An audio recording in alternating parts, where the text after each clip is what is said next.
हमारे और तुम्हारे रग रग में समाये, मन के कोने कोने में समाये, श्रद्धास्पद आचार्य सम्राट गुरुदेव श्री आत्माराम जी महाराज साहब की दिव्य आत्म कथा में हार्दिक हार्दिक स्वागत करता हूँ। आप सभी के उज्जवल भविष्य की मंगल कामना करता हूँ।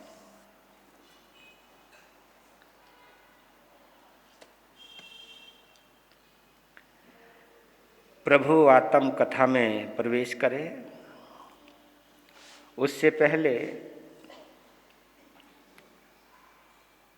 उनकी महिमा में गाया या लिखा गीत, ये गीत भी मुझे सिविल लाइन की याद दिलाएगा।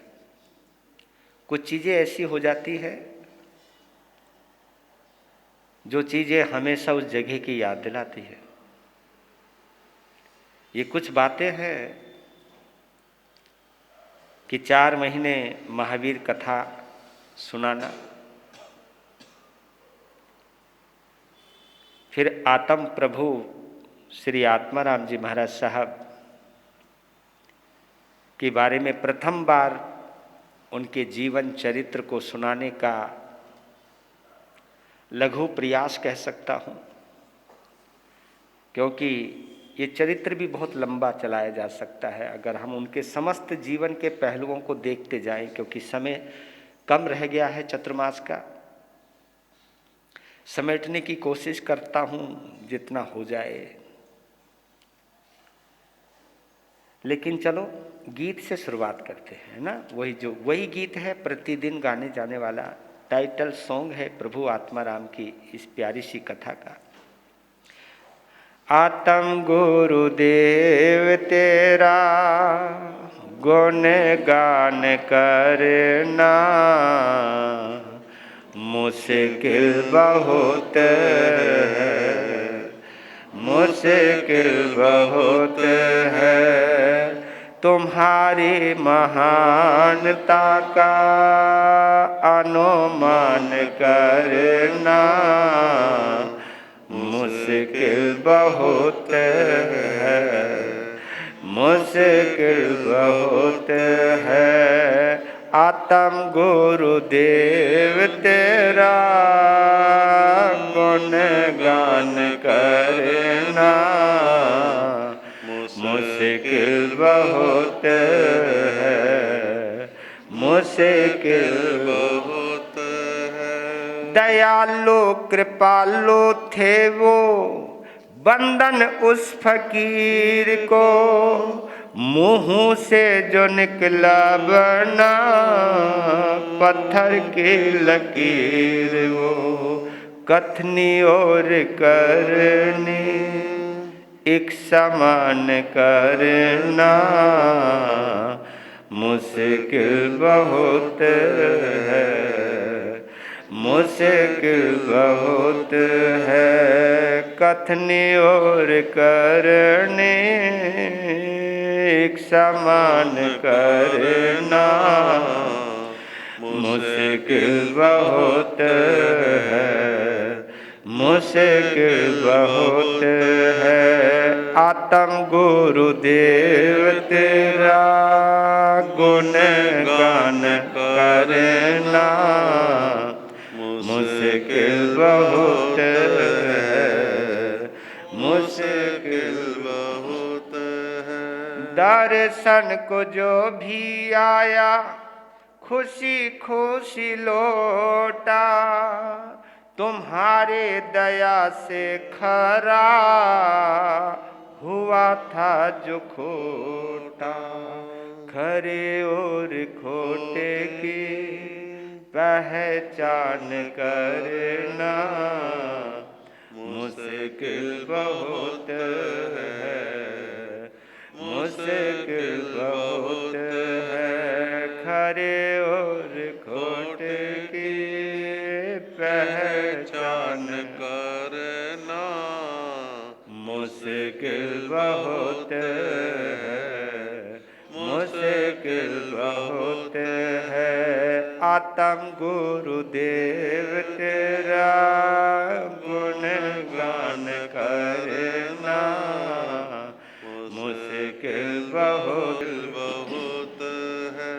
आत्मा के राम हो तुम, राम की हो आत्मा, सारे मन संग के बने प्रथम परमात्मा। आत्मा के राम हो तुम, राम की हो आत्मा, श्रमण संग के बने प्रथम परमात्मा। उदारिक शरीर में आत्म ध्यान करना मुश्किल बहुत है, मुश्किल बहुत है। नश्वर शरीर में आत्म ध्यान करना मुश्किल बहुत है, मुश्किल बहुत है। आत्म गुरुदेव तेरा गुण गान करना मुश्किल बहुत है, मुश्किल बहुत है। तुम्हारी महानता का अनुमान करना मुश्किल बहुत है, मुश्किल बहुत है। आत्म गुरुदेव तेरा गुण गान करना मुश्किल बहुत है, मुश्किल बहुत है। बोलिए आचार्य सम्राट गुरुदेव श्री आत्माराम जी महाराज की जय।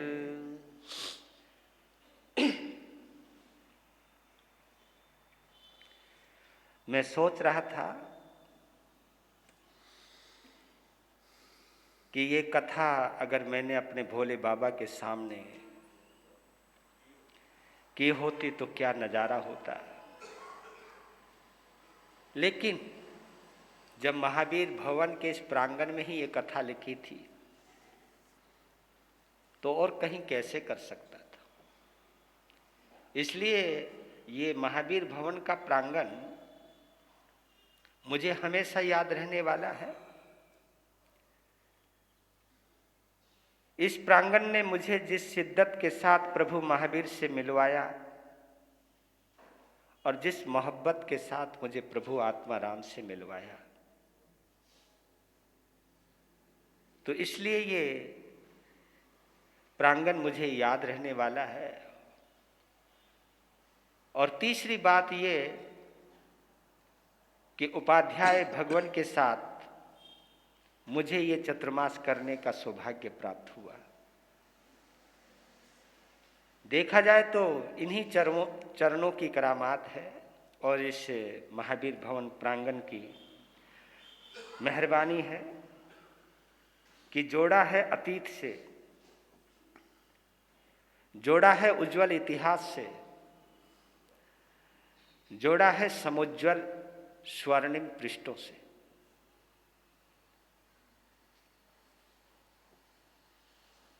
तो कल आप लोग बालक आत्माराम की दीक्षा महोत्सव का बड़ा सुंदर नजारा कल लिया है।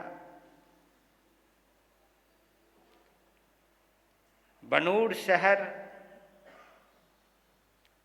चतुर्मास से 10 दिन पहले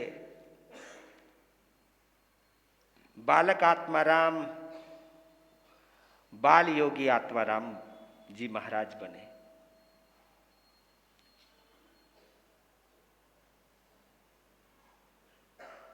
वो अक्सर, क्योंकि प्रभु आत्माराम के चरित्र के जो लेखक हैं उन्हीं के शिष्य,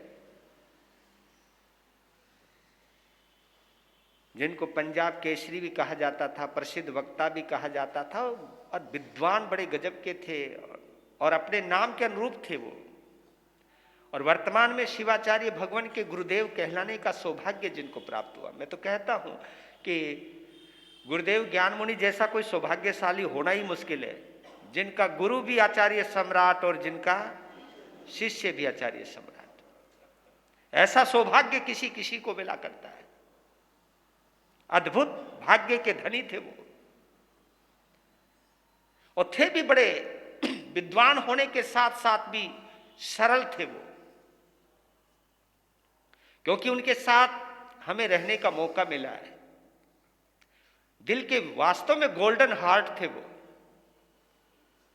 किसी को समझ में आए या नहीं आए वो बात अलग है, लेकिन उनको बड़े समीप से, बड़ी नजदीकी से, मैं तो उनका बच्चा था, बल्कि वो मुझे कहते थे तू मेरा सबसे बेस्ट फ्रेंड है,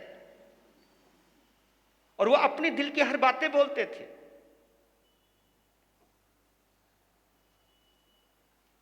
उनके साहित्य के माध्यम से भी मुझको बहुत कुछ सीखने को मिला है। वो भी बड़े दीवाने थे अपने गुरुदेव के,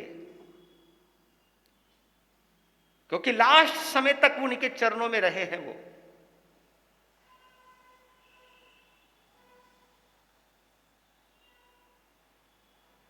आचार्य पद के जितने भी कार्य थे वही संभाला करते थे।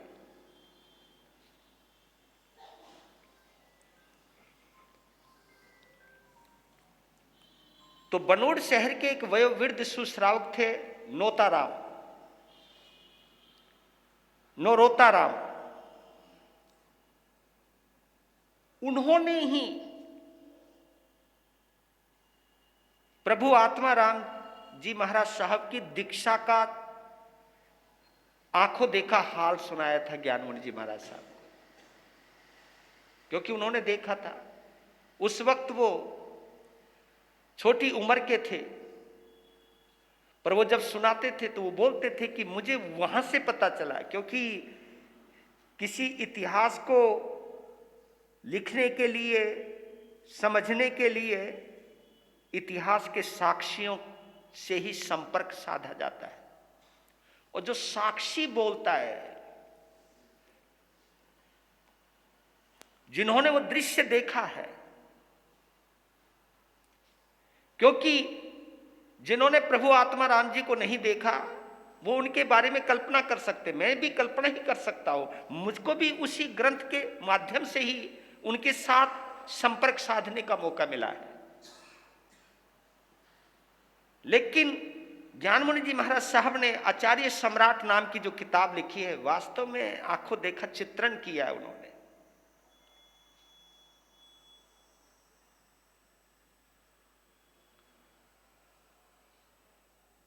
तो वो जुड़ते गए और जोड़ते गए, शब्दों को पिरोते गए, किताब बन गई। और हम जैसों को इस उनके अभाव में उनके गीत गाने का एक माध्यम मिल गया।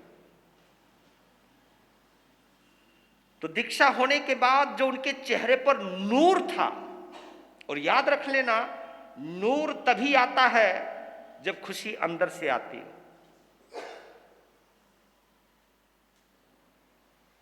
अंदर अगर खुशी होगी तो चेहरे पर नूर होगा ही होगा।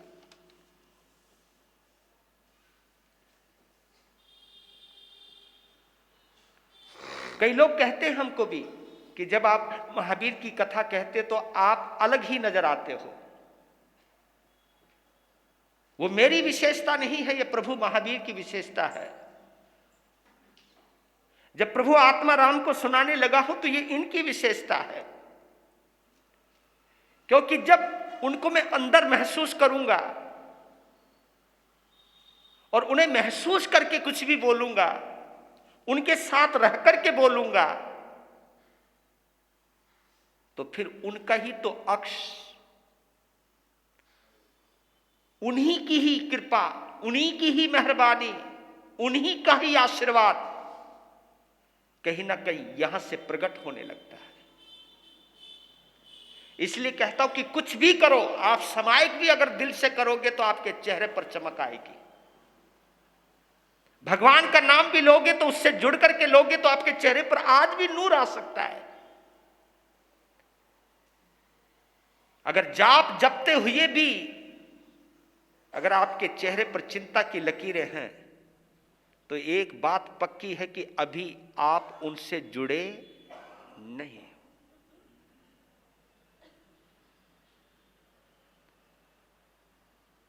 जिसने माल खा रखा हो और चेहरे पर लाली ना आए, तो ये कैसे हो सकता है? इसलिए तो कहावत आती है, खाए के गाल और नहाए के बाल अलग से नजर आते हैं। ये तो मानते होंगे, माल जब अंदर गया है तो इसलिए ये जब दिव्य आत्माएं जिसको हम हृदय से स्वीकार करते हैं और उन्हें हम शब्द रूप देते हैं, शब्दों में पिरोते हैं, भावों को शब्दों में ढालते हैं, तो फिर ये सब कुछ होता है। तो जबरदस्त नूर था, उनको अपना लक्ष्य मिल चुका था। वो दीक्षा ही नहीं थी, उनके जीवन का मकसद मिल गया था कि मुझे क्या करना है। उनके अंदर एक बात आ गई थी कि मेरा जन्म क्यों हुआ है। उनके अंदर एक बात आ गई थी कि 2 साल की उम्र में मां को क्यों छीन लिया, 8 वर्ष की उम्र में पिता को क्यों छीन लिया, 10 वर्ष की उम्र में दादी को क्यों छीन लिया। वो इसलिए छीन लिया क्योंकि मुझे गुरुदेव सालिग्राम का शिष्यत्व प्राप्त करना था, मुझे जिन शासन से जुड़ना था। मेरा जन्म जिन शासन के लिए हुआ है, और इस जिन शासन को चमकाने के लिए, इस जिन शासन को दीपाने के लिए मुझे भी जैनत्व की साधना करनी है। जब गोल निश्चित हो जाता है, लक्ष्य सुनिश्चित हो जाता है, तो आदमी उस तरफ बढ़ चलता है। तो दूसरे दिन गुरुदेव के पास पहुंच गए, शास्त्र पठन करा। और आपको बताऊं, आचार्य प्रवर श्री मोतीराम जी महाराज अपने जमाने के एक उत्तम साधक थे, ज्ञान आराधक थे। अधिकांश समय उनका स्वाध्याय करने में या स्वाध्याय करवाने में जाता था। यह हम लोगों का लक्ष्य रहना भी चाहिए। हमारा लक्ष्य स्वाध्याय करने का और स्वाध्याय करवाने का होना चाहिए। तो मैं सोचता हूं कि प्रभु आत्मा राम जी को शास्त्रों का जो इतना गहन अध्ययन हुआ, जिसको गंभीर और गहन जानकारी मिली, तो जिनके विद्या गुरु स्वयं आचार्य हों, मोतीराम जी महाराज, तो उनके सानिध्य में, क्योंकि ज्ञानमुनि जी महाराज को अक्सर वो कहा करते थे कि आज ज्ञान की कोई भी मेरे पास संपदा है, संपत्ति है, वो सब कुछ आचार्य परवर मोतीराम जी से आई हुई है। उन्होंने मेरी इस छोटी सी बुद्धि कोश के अंदर आगमों के जो मोती डाले हैं, उन्हीं का ही चमत्कार है। क्योंकि इसका बहुत प्रभाव पड़ता है। मैंने किसको सिखाया है, किस भाव से सिखाया है, ये सीखने वाले पर भी प्रभाव डालता है। तो उनका अध्ययन शुरू हुआ। तीव्र बुद्धि थी उनकी, उनकी ग्रहण शक्ति बड़ी गजब की थी। और ग्रहण शक्ति गजब की हो ही जाती है। किस आधार पर? जब ज्ञान के अलावा ध्यान जब इधर उधर नहीं जाता, तो उनकी ग्रहण शक्ति आ ही जाती है। हाथ में किताब लेके दिमाग कहीं और चल रहा हो, ख्याल कुछ और हो, है ना। यहां पर भी कथा का वही आनंद ले सकते हैं जिनका ध्यान इधर उधर नहीं जा रहा है, तो वही सीख सकता है। तो ग्रहण शक्ति तभी बढ़ती है जब एकाग्र हो जाता है व्यक्ति, अपने लक्ष्य के प्रति निश्चित हो जाता है। तो उन्होंने व्याकरण का ज्ञान सीखा, दार्शनिक भी बने, आगमों के रहस्य, जैन और जैनेतर ग्रंथों का गजब का अध्ययन किया, और मात्र 9 वर्ष की उम्र में उन्होंने प्राकृत भाषा और संस्कृत भाषा में बोलना शुरू कर दिया। आचार्य मोतीराम जी महाराज भरी सभा में, जबकि लोगों को प्राकृत नहीं आती थी, तो कहते थे मेरे लिए तू आज का ये विषय प्राकृत भाषा में बोलो। तो प्राकृत भाषा में, जैसे मैं हिंदी में बोल रहा हूं, ऐसे वो प्राकृत में बोला करते थे। लोगों को कुछ समझ नहीं आता था, लेकिन प्रवचन के बाद आचार्य परम मोतीराम आत्माराम जी महाराज की पीठ थपथपाते थे, और कभी कभी खुशी के आंसू उनके आंखों से निकल आते थे। इस तरह तैयार किया है। तो प्रभु आत्माराम जी को मानने वालों को एक बार प्रणाम आचार्य परम मोतीराम जी को भी करना चाहिए, दिल से नमन करना चाहिए। क्योंकि गुरु को कुम्हार भी कहा है, गुरु को सुनार भी कहा है, गुरु को लोहार भी कहा है, गुरु को किसान भी कहा है, कृषक। ये जो भी नाम दोहराए हैं ना, ये वस्तु के निर्माता हैं। सुनार आभूषण बनाता है, लोहा सोना ऐसा ही होता है, लेकिन उससे क्या क्या कितने कितने आभूषण बनाए जा सकते हैं, ये सुनार जानता है। देखा जाए तो मिट्टी आम लगती है, लेकिन उस मिट्टी से कितने आकार के घड़े, बर्तन और चीजें बनाई जा सकती है। मिट्टी के खिलौने बनाए जाते थे, मिट्टी से ही पता नहीं कितनी कितनी सुंदर तस्वीरें बनाई जाती थी। ये कलाकारी कलाकारों में ही होती है। तो पहले नमन करें, बोले आचार्य परवर श्री मोतीराम जी महाराज। और तुम्हें तो बहुत सौभाग्य है कि मोतीराम जी महाराज की समाधि कहाँ है? गौशाला रोड। कभी याद आती है मोतीराम समाधि की? यही चीज मैं सोचता हूं, क्योंकि कोई अन्यथा ना ले, जिस ढंग से सिख धर्म गुरु नानक की पूजा करता है, 10 गुरुओं की पूजा करता है, गुरु नानक जैसी पूजा करने के अधिकारी थे प्रभु आत्माराम जी महाराज। लेकिन हम व्यापार में इतने व्यस्त हो गए कि शायद हमें उनकी इतनी याद ही नहीं आती। मैंने कल भी कहा था कि प्रभु आत्माराम जी के जीवन को देख करके, जान करके ये महसूस किया कि हम कहां भटक गए। जिनके पास प्रभु आत्मा राम हो, फिर वो इधर उधर क्यों भटका है, वो मुझे समझ में नहीं आया। शायद आपके स्वार्थ का संतों ने और चमत्कारों ने इस्तेमाल किया है, तभी हमें अपने नजर ना आकर के कहीं और नजर आने लगे हैं।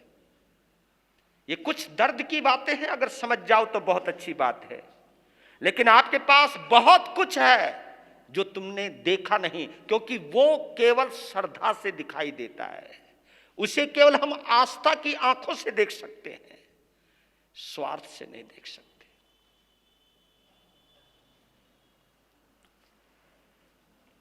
तो एक प्रसंग सुना रहा हूं। संवत 1961, जब प्रभु आत्माराम जी महाराज साहब की दीक्षा 9 वर्ष की थी और उम्र 19-20 वर्ष की थी। जवानी अंगड़ाई ले चुकी थी, खूबसूरती रंग बिखेर रही थी। उनको सौंदर्य का सागर कहा जाता था। किसका? सौंदर्य का सागर। लाल सुर्ख चेहरा और चेहरे की बनावट इतनी गजब की थी कि देखती आदमी का आंखें बन जाए, इतनी खूबसूरती थी उनके पास।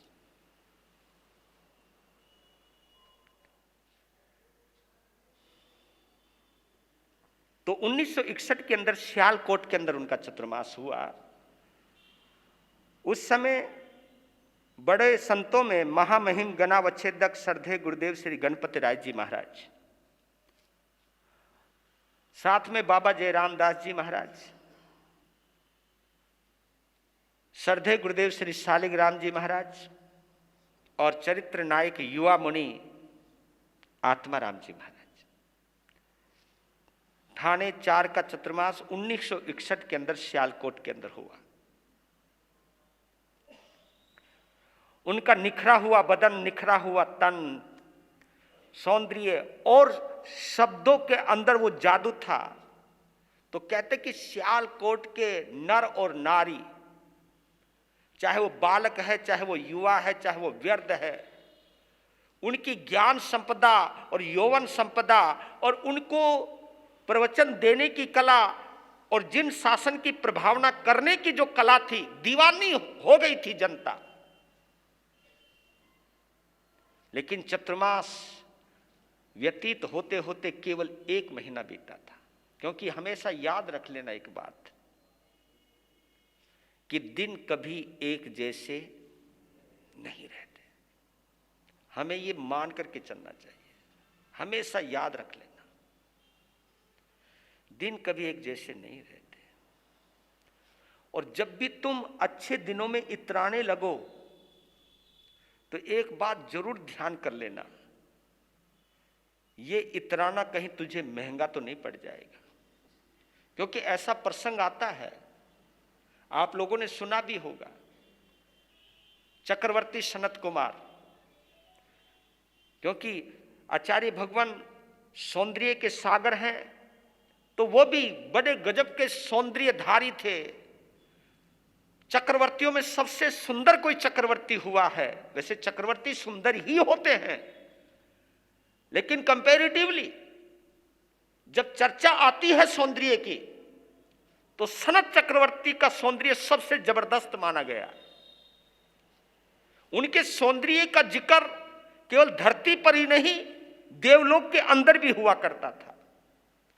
यहां तक कि बड़े बड़े देवता इंद्र भी चक्रवर्ती के सौंदर्य को निहारने के लिए, देखने के लिए, जबकि अवधि ज्ञान से वो वहां से भी देख सकते हैं, लेकिन उस सौंदर्य को मैं बताऊं, निकट से देखने में और ऊपर से देखने में अंतर होता है। कैसे अंतर होता है? वीडियो कॉलिंग पर किसी को देखना, चेहरा तो वही है ना, और लेकिन बिना स्क्रीन के सामने देखना, यार फर्क तो है। क्योंकि मैं सोचता था यार, देवता को आने की क्या जरूरत थी नीचे, उनको तो सब कुछ नजर आता था, लेकिन वहां आकर के उस सुगंध को महसूस करना, उनकी ऊर्जा को महसूस करना, उनकी लेस्याओं को अनुभव करना, उस वातावरण को जो ओरा होता है, उस ओरा का अनुभव करना, उसके लिए तो फिर नीचे ही आना पड़ता था।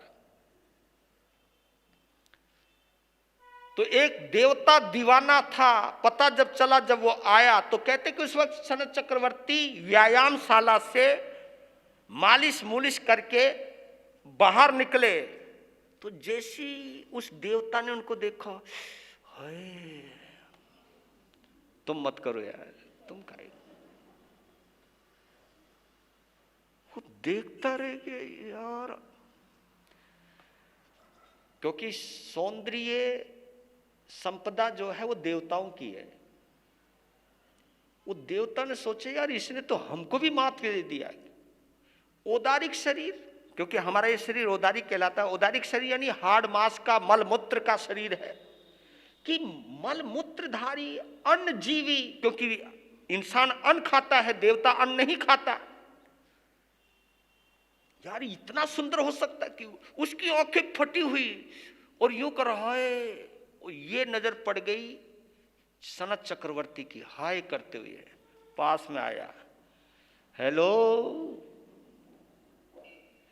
जैसे सामने देखा तो देवता कहता है, सदके जावा, सौंदर्य क्या होता है ये आज पता चला। देवता ने जब ये बात कही तो सनत चक्रवर्ती ने कहा, ये भी मेरे रूप का दीवाना है। तो कहते ही चक्रवर्ती को घमंड आ गया। चक्रवर्ती ने कहा, छोड़, अभी क्या देख रहा है, अभी मैं जाऊंगा, नहाऊंगा, कपड़े पहनूंगा, शू करूंगा, समझ रहे हो ना, और जब मैं आऊंगा सिंहासन पर बैठूंगा तब देखिए। भाई उसने इस अंदाज से कही जैसे कोई आदमी अहंकार में कहता है, हो क्यों नहीं, जब मैं आए ही स्पेशल आपके लिए हूं तो वो भी देख लेंगे। तो सज धज के जयकारों के साथ चक्रवर्ती जब अपने सिंहासन पर बैठते हैं तो देखता वो बंदा गया का, देखो वो आंखों से आंखें मिली। चक्रवर्ती ने कहा, और कैसा लग रहा है? लेकिन जो देवता का चेहरा सुबह विस्मय, विस्मय कहते हैं आश्चर्यजनक, देवता का चेहरा उतरा हुआ था। क्यों, क्या हुआ तेरा चेहरा? वो सुबह वाली बात नहीं है। क्या कहता है, क्या बोलता है? हाँ, जो सुबह था वो अब नहीं।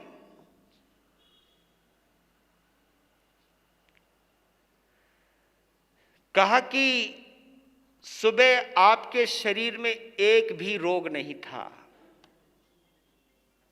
और इस वक्त इस शरीर में एक नहीं बल्कि 16 रोग है।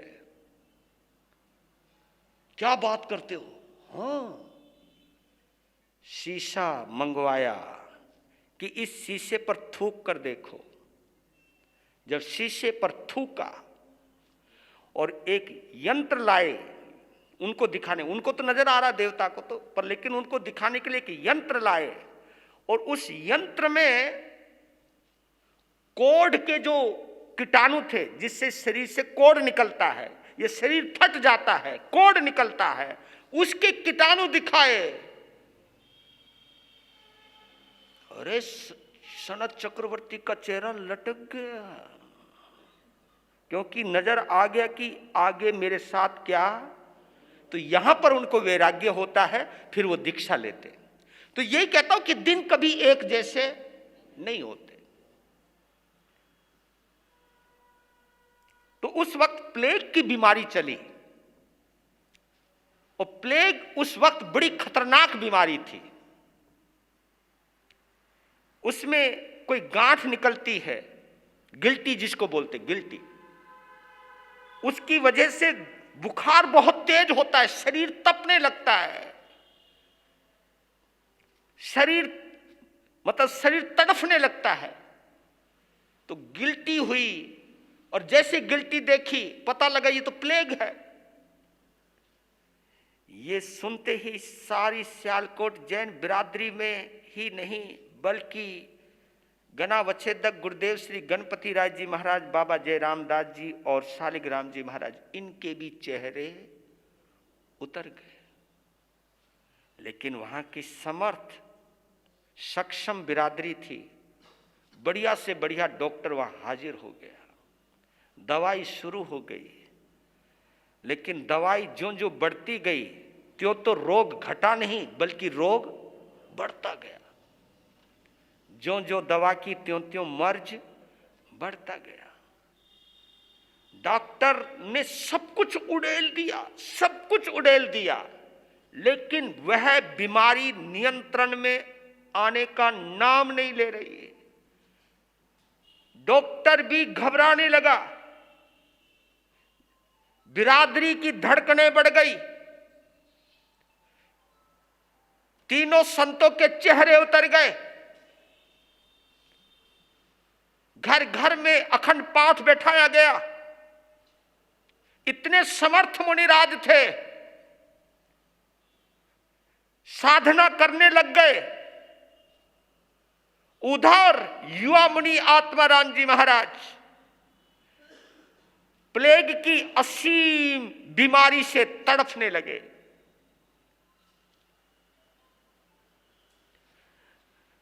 बात यहां तक पहुंच गई कि पता नहीं अब ये बचेंगे भी या नहीं बचेंगे।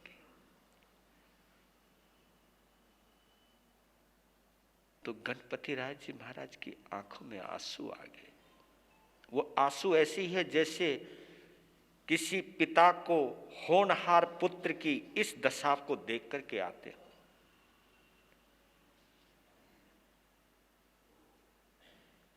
उस समय युवा मुनि आत्माराम जी महाराज ने गुरुदेव का हाथ पकड़ा,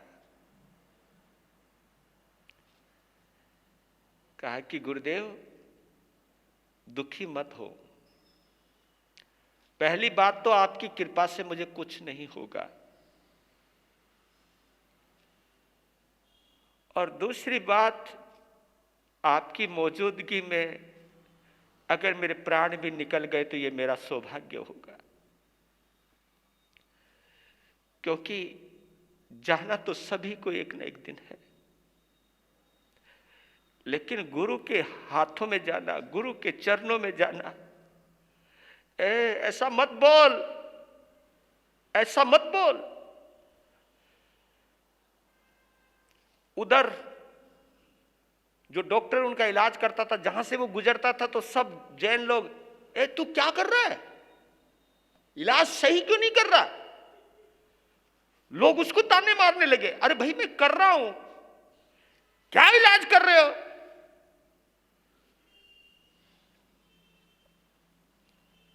तो बार बार उसे उपालम, संत भी कहते कि भाई ध्यान से करो ना, कुछ करो ना।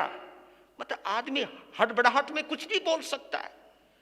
उसके भी बेचारे के हाथ पांव फूल गए, वो भी बेचारा अपनी तरफ से भरपूर प्रयास कर रहा है, लेकिन कहते हैं कि डॉक्टर था, दिल बदलने लगा, उनकी तड़फना भी नहीं देखी जा रही, और रोज रोज लोग क्या, संत क्या, सभी लोग उसे ताना मारते। वो सोचने लगा यार ये तो मरीज मेरे लिए मुसीबत बन गया, चलो इसको शांति कर देता हूं। तो देखो डॉक्टर के दिमाग में ये बात आना गलत है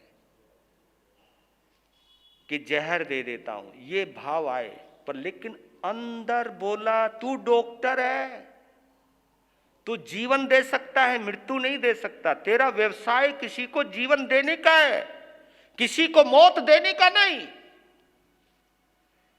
आदमी दुविधा में पड़ने लगा, कहा कि मैं क्या करूं, दवाई असर हो नहीं रही, मरीज की तड़फना देखी नहीं जा रही, हर कोई मेरे से सवाल करता। तो उस वक्त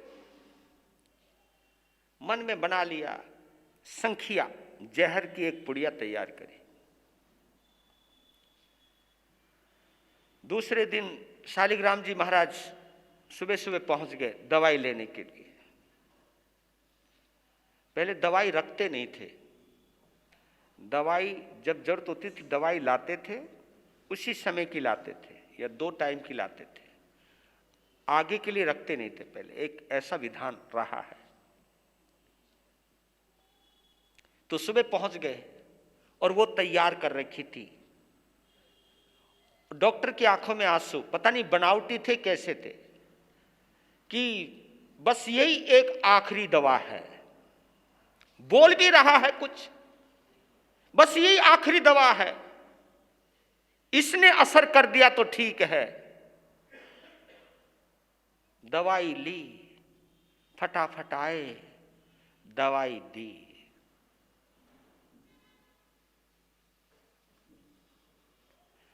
डॉक्टर का जमीर तो कांप गया था, कहा कि मैं आज बहुत गलत कर रहा हूं, लेकिन क्या करूं।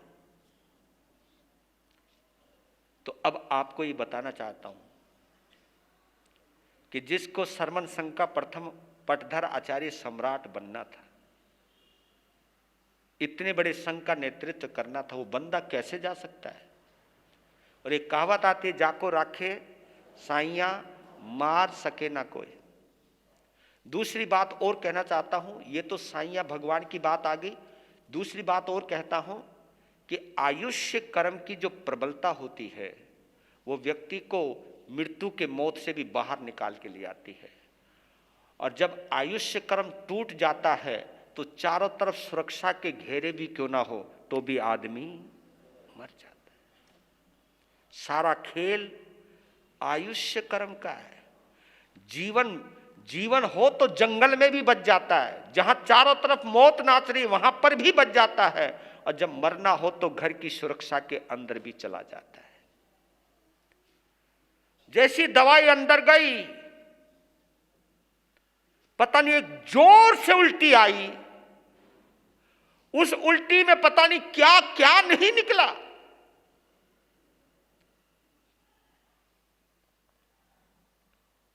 सारा जहर जो था अंदर का निकल गया बाहर।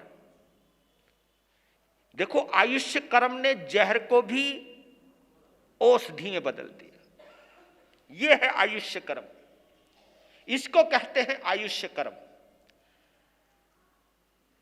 जहां जहर भी अमृत बनता है और आयुष्य कर्म या वेदनीय कर्म का उदय हो तो अमृत भी जहर बनना शुरू हो जाता है।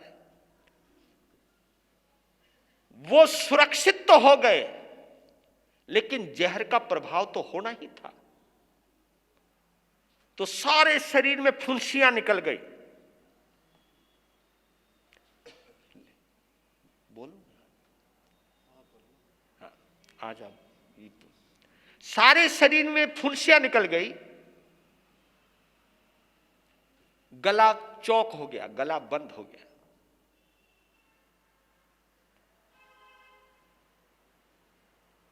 एक नई बीमारी आई तो डॉक्टर अल्लाह रखा। ये वो डॉक्टर था जो डॉक्टर इलाज करता था, उनके साथ आते थे वो। तो गणपत राय जी ने और पूछा कि ये क्या हो गया नया, ये हुआ कैसे। वो खामोश हो गए। कहा कि बोलो, तुम्हें पता है। कहा कि मैं बोल नहीं सकता। क्यों नहीं बोल सकते? एक शर्त पे बोल सकता हूं, अगर तुम किसी को ना बोलो तो। हां, किसी को बोलने की क्या जरूरत है, हम नहीं बोलेंगे, तुम बोलो तो सही।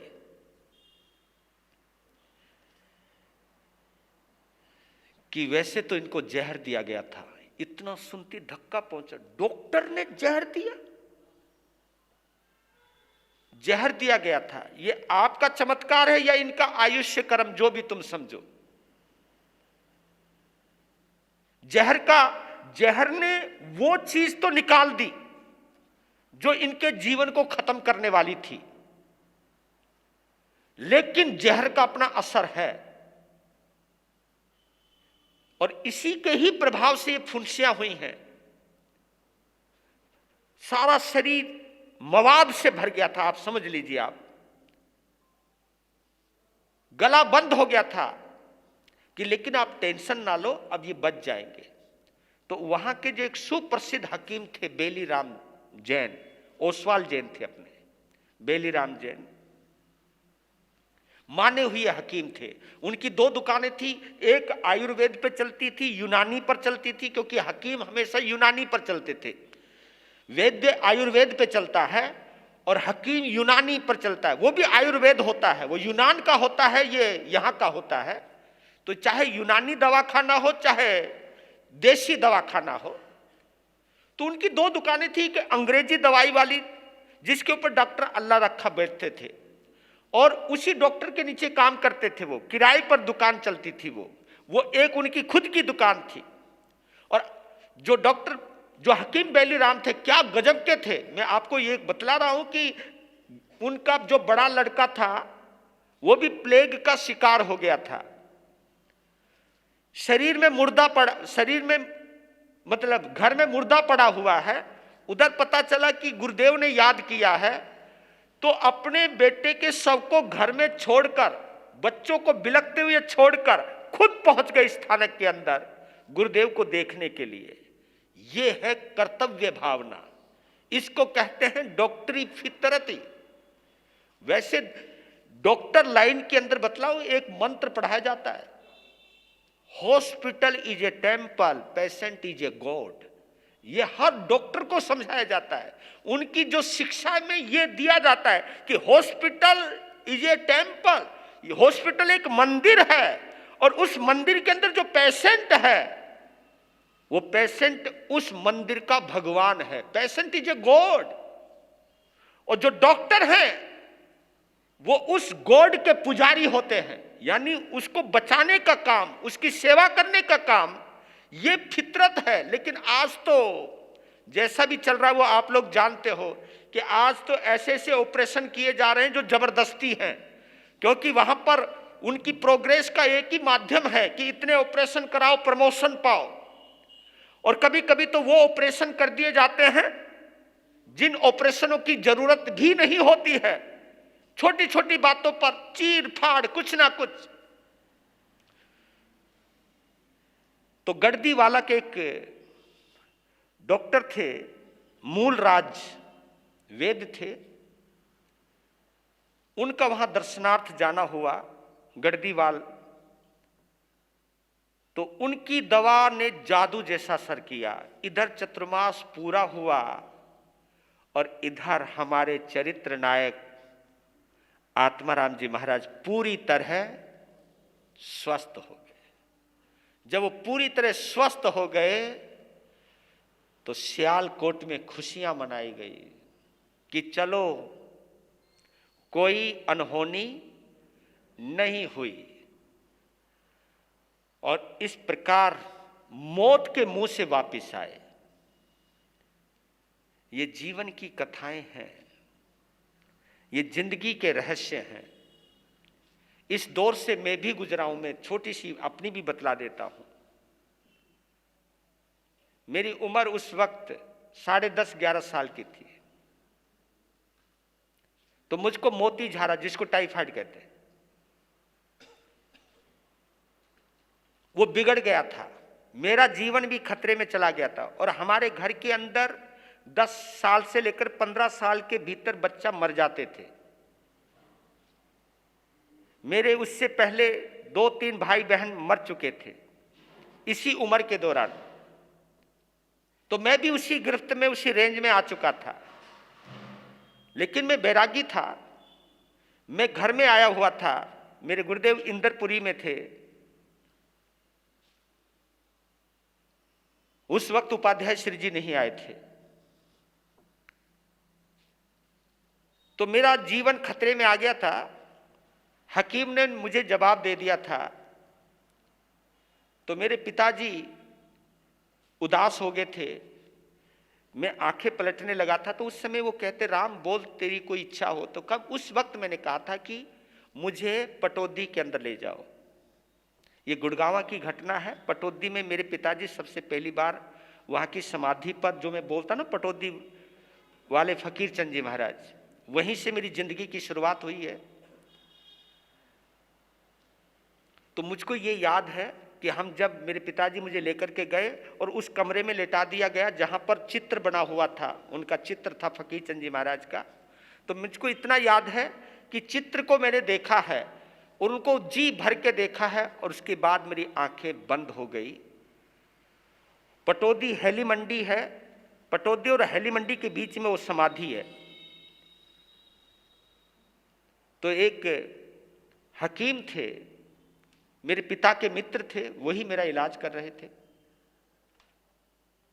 तो उन्होंने कह दिया था कि ये बच्चा रात भर का मेहमान है, शायद रात को कभी भी जा सकता है। तो मुझको इतना याद है कि मैंने फकीर चंद जी, उनकी बड़ी गहरी बातें रही है फकीर चंद, उन्होंने मुझे पाला भी है, मैं ये कह सकता हूँ। बेशक से वो चित्र में रहे, लेकिन उन्होंने पाला है। मैं जब भी उस कमरे में जाता था, मैं जब भी कह देता था कि मुझे मिठाई चाहिए, तो मैं घूम फिर के आता था, वहां कोई ना कोई मिठाई रखी हुई मिलती थी। वहां कोई मेला भरता था तो मैं गुरुजी को बोल देता, बाबा मुझे पैसे दे दो। तो मैं घूम फिर के आता था, तो कोई ना कोई 1-2 रुपए वहां रखे हुए मिलते थे। उस समय 1-2 रुपए बहुत हुआ करते थे। पूरा मेले का आनंद भी ले लो, दूसरों को भी दुआ दो, फिर भी पैसे बच जाते थे। क्योंकि पहले 1-1 पैसे में तो टॉफियां आती थी, पैसे की बात कर रहा हूं। तो वो मेरे जीवन दाता रहे हैं, वहीं से मेरे जीवन की शुरुआत हुई है। तो मैंने जब सुबह मेरे पिताजी मरने का इंतजार देख रहे, और सुबह हम अंगड़ाई लेके खड़े हो गए, लो जी। और शरीर के अंदर मुझे ये नहीं पता चला कि मैं बीमार भी हूं। वजह यही रही होगी कि 2023 में यहां बोलना होगा, तो ये वजह बनती है। आपका मुझे सानिध्य मिलना होगा, मुझे गुरुदेव को मिलना होगा, ये सब कारण बनते चले जाते हैं। तो जिंदगी कभी कभी मौत की तरफ लेकर के जाती है, लेकिन कुछ काम जो बाकी रहते हैं, उन कामों के लिए जिंदा रहना बहुत जरूरी है। मैं तो मृत्यु का एक ही नाम बोलता हूं, जब जिंदगी में कोई भी काम नहीं बचेगा करने के लिए, आदमी,